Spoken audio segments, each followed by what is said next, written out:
महाराष्ट्र में आजकल हिंदू मोर्चा निकल रहा है। मुंबई, पुणे, अहमदनगर, सतारा जैसे शहरों से होते हुए अब तक ये मोर्चा महाराष्ट्र के 30 शहरों का फेरा लगा चुका है। इसमें किसी पार्टी का झंडा नहीं होता, सिर्फ भगवा भगवा होता है। अब तक आपने सुना होगा कि लोग ओवैसी को कहते हैं कि ये बीजेपी की बी टीम है। ये हिंदू मोर्चा किस पार्टी की बी टीम है और क्या इसी हिंदू मोर्चा की काट निकालने के लिए एक डी टीम अपने साथ जोड़ी है? बाकी बात इस रिपोर्ट से समझते हैं।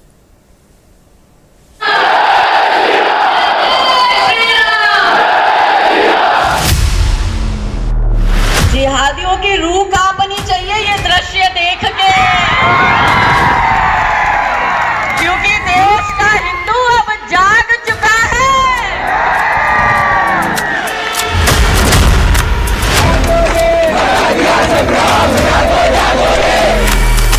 आंख उठाकर देख, जहां तक तुझे रात दिखाई देगी, जहां तक हिंदुस्तान की मिट्टी नजर आएगी, वहां तक हिंदू फैला हुआ है।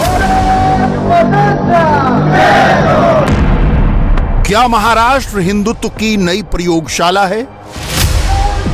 ये भाई अपना खुद का सुपरमार्केट बना के महीने का 10 लाख कमा रहे हैं। हाँ, सिर्फ पैसे वाले नहीं, आप भी कर सकते हैं। फ्रीडम ऐप को अभी डाउनलोड कीजिए।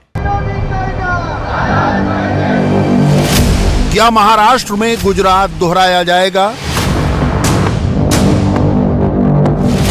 क्या है महाराष्ट्र में हिंदुत्व उदय की अंतर्कथा?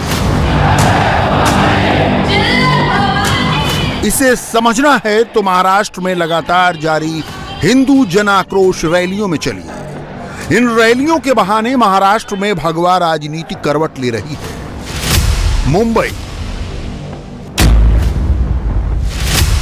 पुणे, सतारा,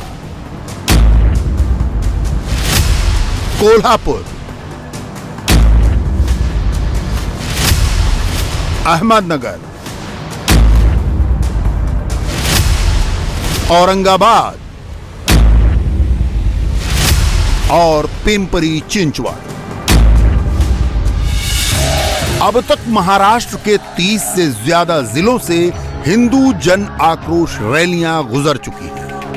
कहानी आगे बढ़ाएं उससे पहले बीती 22 जनवरी को महाराष्ट्र के पुणे और मुंबई में निकली विराट हिंदू जन आक्रोश रैली की तस्वीरें देखिए। यहाँ पर जो लोग आए हैं उनके अलग अलग मुद्दे हैं। खास तौर पर लव जिहाद के मुद्दे को भुनाने की कोशिश हो रही है। लगातार आप हिंदू राष्ट्र के मुद्दे को भी सुन रहे हैं, तो लकीर साफ साफ खींच दी जा रही है यहाँ पर हिंदू संगठनों द्वारा कि वो इस मुद्दे पर झुकने वाले नहीं हैं। ये तो है आम हिंदू जनमानस की बात। अब सुनिए नेताओं की जबान। इन्हें सुनकर आपको महाराष्ट्र की सियासत में बदलाव की आहट महसूस हो जाएगी। एक ही बात मैं यहाँ पे बताऊंगा कि अब तक घोषणा थी अलग अलग जगह पे, जो हिंदू हित का बात करेगा वही देश पे राज करेगा। लेकिन अभी जब भी सभी जगह पे जो हिंदुओं का संगठन हो रहा है, तो ये अभी फॉर्मूला बदलते जा रहा है और अभी राजनीतिक दलों को ये विचार करने के लिए प्रवृत्त कर रहा है कि अभी केवल हिंदू हित की बात करेगा वही देश पे राज करेगा, ऐसे नहीं है। जो हिंदू हित का काम करेगा वही देश पे राज करेगा। तो हिंदू हित का जो भी काम करेगा उसके साथ सभी समाज रहेगा। इस भगवा भीड़ का ना तो कोई चेहरा है और ना कोई एमिनेंट नेता। पहचान है सिर्फ भगवा ध्वज।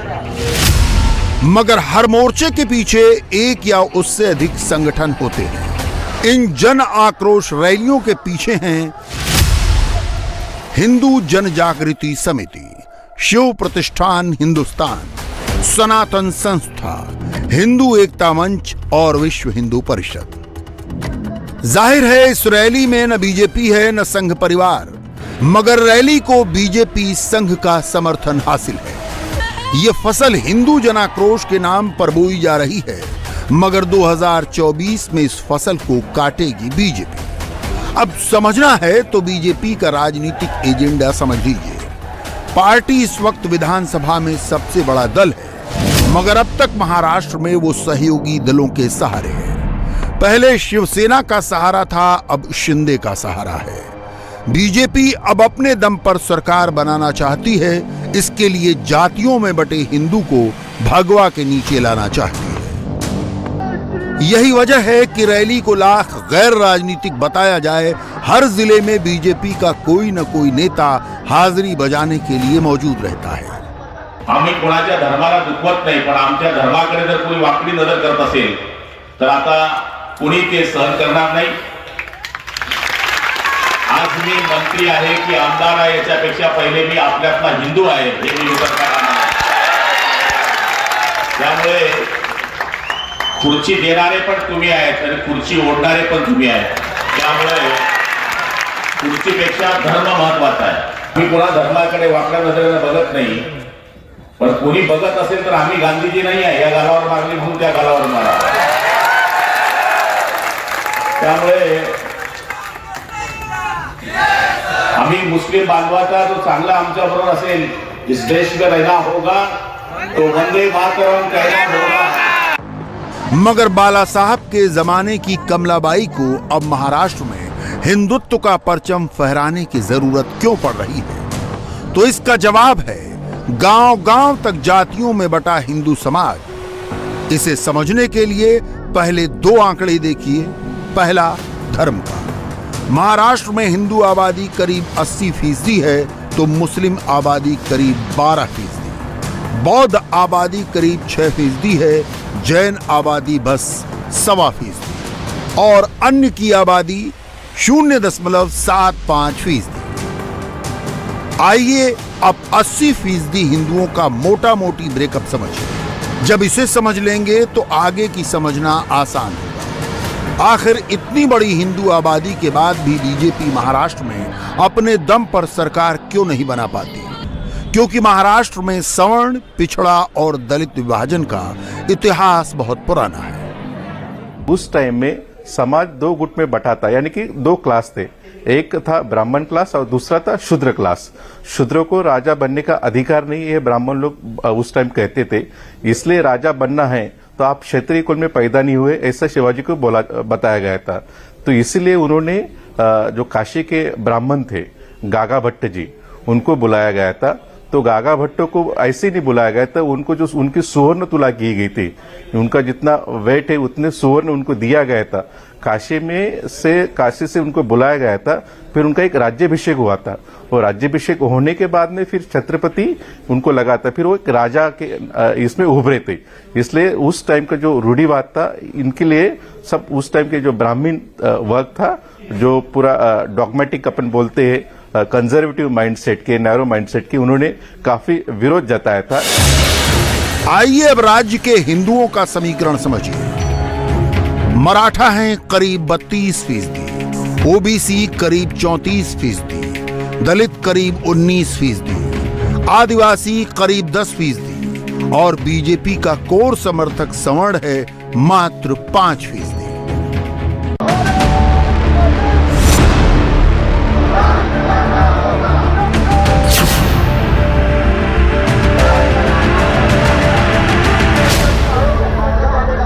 ये सारी जातियां अलग अलग इलाकों का वोट बैंक है। अलग अलग पार्टियों और नेताओं को इनका समर्थन है।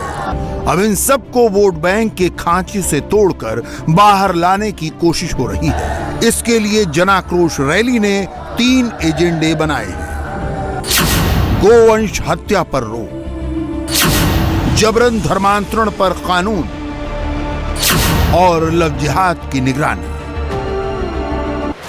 दिल्ली में श्रद्धा वालकर को कत्ल कर टुकड़ों में काटने की घटना टर्निंग पॉइंट बनी। इस घटना के बाद महिला हिंदू संगठन आगे आ रहे हैं। सैकड़ों की संख्या में हिंदू लड़कियां सड़कों पर उतरने लगी। हिंदू लड़की को, हमारे बहन को, वो एक खान नाम के लड़के ने मारा है, मार डाला है लव जिहाद के नाम पे। हमको इतना ही मालूम है, जैसे हम पहले बीजेपी के कार्यकर्ते बाद में है, पहले एक हिंदू है, ये भावना ये सब में जगी तो किसी को भी एक दूसरे के ऊपर क्या राजनीति करने की जरूरत नहीं। हिंदू नाम से अगर हम साथ में खड़े रहेंगे तो हम हिंदू बन के आगे बढ़ेंगे। आपके आक्रामक भाषणों को सुनने के बाद विपक्ष ये भी कहता है कि आप लोगों को भड़काते हैं, चुन चुन कर मारने की बात करते हैं। तो अगर हमारे लोगों को अगर वो चुन चुन के मारेंगे, हमारे बहनों को अगर वो लोग टारगेट करके उनको मार डालेंगे तो हम क्या उनकी पूजा करेंगे? हाँ, हम क्या उनको उनका तिलक लगा के बोलेंगे अरे बाबा अच्छा है और 5 मारा ना और 10 भी मार के जा? मगर महाराष्ट्र में एंटी बीजेपी गैंग इस खेल को समझ गई है। यही वजह है कि उद्धव ठाकरे प्रकाश आंबेडकर के साथ मिलकर जय शिवाजी जय भीम का नया नारा गढ़ रहे हैं। प्रकाश आंबेडकर विधानसभा से लेकर बीएमसी इलेक्शन तक असर डालते हैं। कास्ट पॉलिटिक्स से नफरत करने वाले उद्धव ठाकरे द्वारा प्रकाश अंबेडकर की पार्टी से गठबंधन करना कोई मास्टर स्ट्रोक नहीं बल्कि मजबूरी में उठाया गया एक डेस्परेट कदम है, क्योंकि भारतीय जनता पार्टी लंबे समय से कोशिश ये कर रही है कि अलग अलग जातियों में बटे समाज को हिंदुत्व के डोर से बांधा जाए। कुछ हद तक बीजेपी को इस प्रयास में कामयाबी भी मिल रही है। यही वजह है कि ठाकरे बगावत के बाद जो परंपरागत हिंदू मतदाता उनके हाथ से निकल चुका है उसकी भरपाई वो अब दलित वोटों से करना चाहते हैं। प्रकाश अंबेडकर को उनके समाज के लोग पूछते हैं। ठाकरे को लग रहा है कि अब उनकी डूबती नैया को सहारा प्रकाश अंबेडकर ही दे सकते हैं। हालांकि जब इस बाबत आदित्य ठाकरे से सवाल पूछा गया तो उन्होंने दो टूक जवाब दिया। हमारे सरकार में रहते तो रैली नहीं निकलती थी, जो निकाल रहे हैं उनसे ही पूछिए।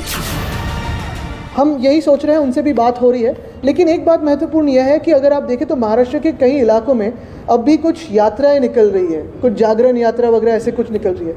लेकिन ये सरकार किसकी है?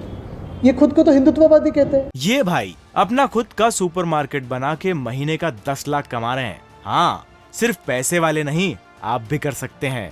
फ्रीडम ऐप को अभी डाउनलोड कीजिए। अगर हमारे टाइम में सेफ थे तो अभी अनसेफ कैसे हुए? इन हिंदू जनाक्रोश रैलियों पर बाकी दलों की भी नजर है। वो अभी से ऐलान कर रहे हैं कि बीजेपी की कार्यशाला कामयाब नहीं होगी। महाराष्ट्र में भी इस तरह की हरकतें शुरू हो गई हैं। तरह तरह के नफरत के बयान, तरह तरह के धमकियों के बयान, हिंदू और मुसलमानों के अंदर आपस में फूट डालना, ये एक साजिश के तौर पर बीजेपी आरएसएस के इशारे पर कर रही है। हमें लगता है कि शिंदे सरकार ने और मोदी सरकार ने इसकी दखल लेनी चाहिए, और अगर वाकई में देश में अमन और शांति कायम रहे, कानून की हुक्मरानी रहे, तो उस सूरत में ऐसी चीज़ों को इससे पहले कि वो एक आग बनकर बिखर जाए, रोकने की आवश्यकता है। महाराष्ट्र में 2024 में लोकसभा और विधानसभा दोनों के चुनाव हैं। हिंदुत्व की सियासत करने वाली शिवसेना जमीन खोती दिख रही है। बीजेपी इसी जमीन को हमेशा के लिए हथियाना चाहती है। इंडिया टीवी हर वक्त हर जगह डाउनलोड करने के लिए सर्च करें India TV news Google play store या ऐप स्टोर पर।